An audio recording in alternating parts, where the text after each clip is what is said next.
The Benson City clerk telling us she still hasn't received any resignation letters from the 4 council members facing a recall election.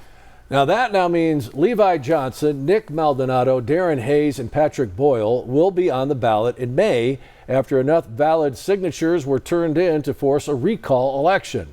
According to the clerk's office, if you live within Benson city limits and want to run against them, you can start filing paperwork on January 19th. Okay, and this recall is tied to the proposed aluminum plant near Highway 80 and 7th Street there. The group behind the effort says the council did not provide enough oversight when the Planning and Zoning Commission approved the project. News for Tucson's Jafet Serrato is live in Benson. And Jafet, what happens if no one decides to run against the council members come May?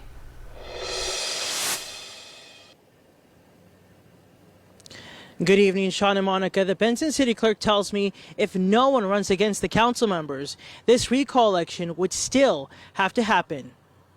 Everyone in Benson has different views about Benson council members Levi Johnson, Nick Maldonado, Darren Hayes, and Patrick Boyle not resigning and running for the May recall election. We do support the existing council members. They're doing good things for the city of Benson. I don't feel that that's been the case. The recall election is estimated to cost the small city about $3,000.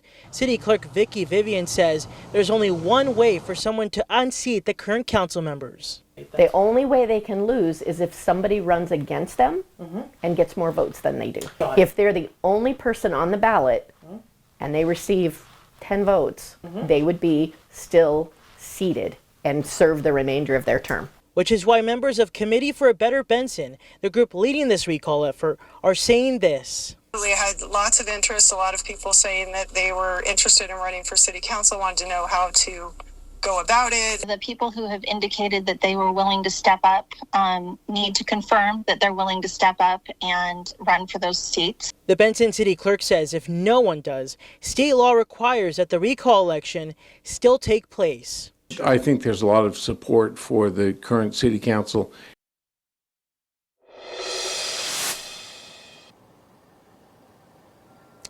Now, as far as we know, we have not heard anybody announce publicly that they're going to be running for one of those seats in the recall election.